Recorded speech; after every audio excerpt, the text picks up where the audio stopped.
Good morning. Good morning. I hope you can hear me. My name is Odette Lockwood Stewart, and I'm pastor at Epworth United Methodist Church, and welcome you here today. I'm using some notes, not because I truly need to for the information to do this introduction, but because it's Sunday morning and my brain is in 2,000 places right now, so forgive me. Huston Smith is a beloved friend of this community and so many others who are chasing the divine. We are so privileged and honored to have him here today. He has taught at MIT, at Syracuse, at Berkeley, at Washington University, has received many, many honorary degrees in addition to his academic work, and he has written so many books, and the 6-part PBS series with Bill Moyers on his life and journey. We're just so honored to have him as a neighbor and a friend and a fellow journeyer and traveler, pilgrim. So we are truly delighted to have him. The thing that I love most is his practice as both scholar and human being, that his approach to chasing the divine has to do with first reading the sacred texts, as he described it, and then finding authoritative teachers and following their examples and learning from them, and then doing the ritual and devotion and practices of those traditions. Rather than being a consumer, he has immersed himself and infused himself with the wisdom traditions. So we are deeply honored, and I invite you to express our gratitude for his time today. Thank you. Thank you. Thank you.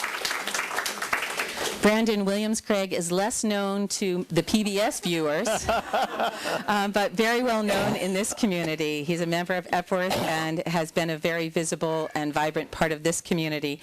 He has a background of some 20 years in theater in Texas, and also came out to California in 1995 for a 2-year residential apprenticeship in a martial art of peace called Aikido, which he now teaches. He's also the president of a local Bay Area nonprofit, Association Building Community, ABC, and travels nationally building community of practice enjoyed by those who are practitioners of the process arts.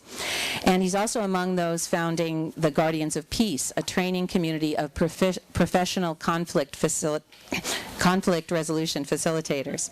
He will be completing his PhD in the fall in mythological studies and depth psychology. And he has had the pleasure of working with Dr. Smith for several years, as well as the honor of his friendship. So we are so grateful to Brandon for facilitating this and for this true conversation in community.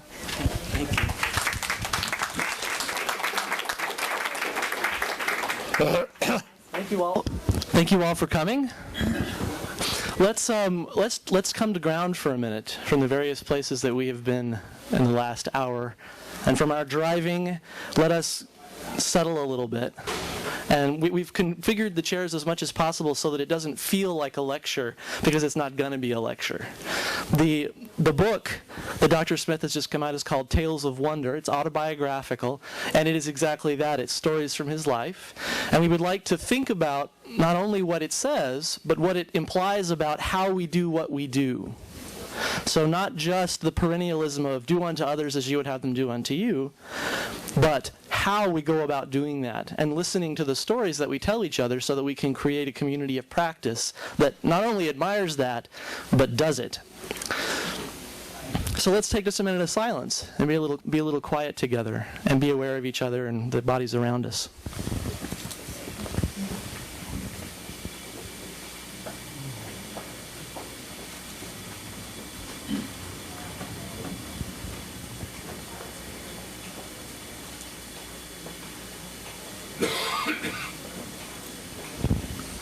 Thanks.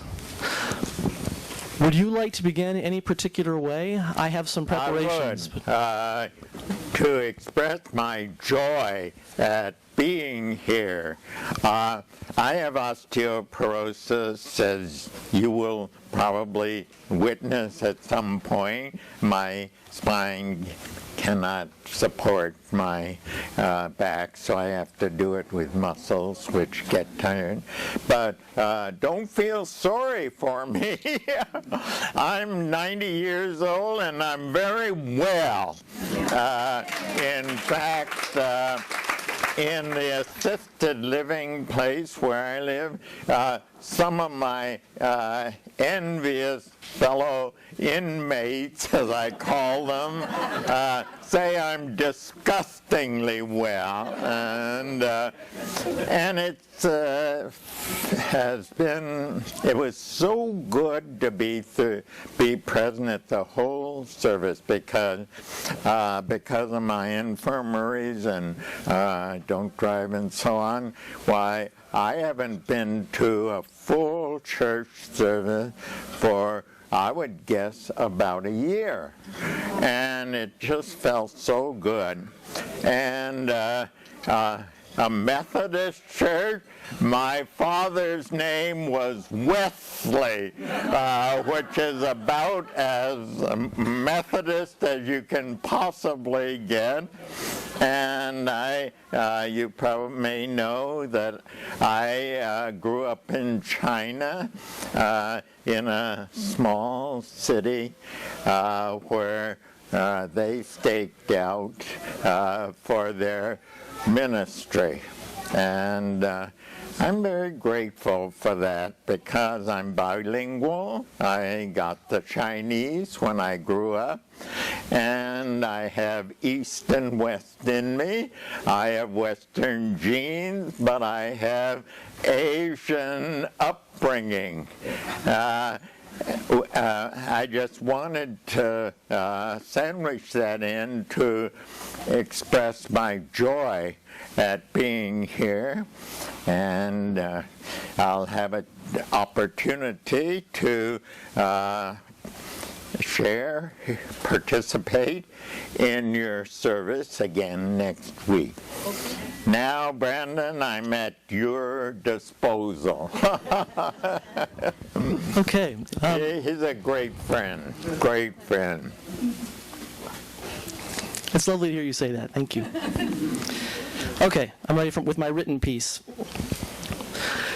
If, as you confess in your new autobiography, you are not a scholar of religions, then what are you? I'm a communicator. It seems you are a maker and teller of tales of wonder, and have learned to communicate how chasing big mysteries can be a life's adventure. Your writing continues to fascinate.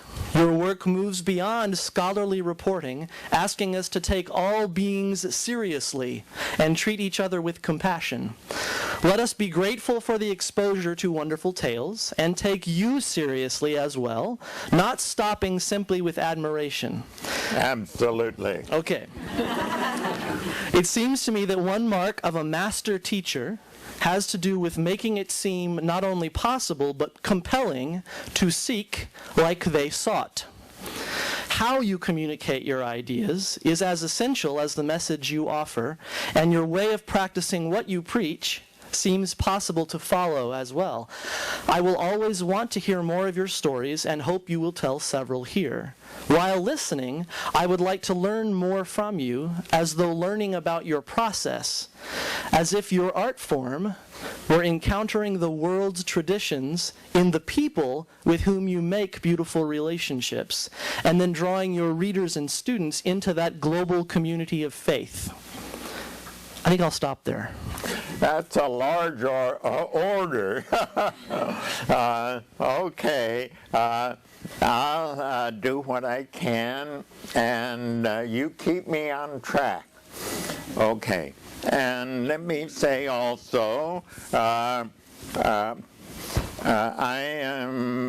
career was a university professor, and I enjoyed it immensely. I enjoyed the students and the give and take, and that was the best part. But I miss that now. I'm still active active. I'm still writing books, but I don't have the students to interact with. So you're my students for this morning, and the opportunity to interact with you. And as I hope we go along, that this will phase from being an interview to a participatory occasion.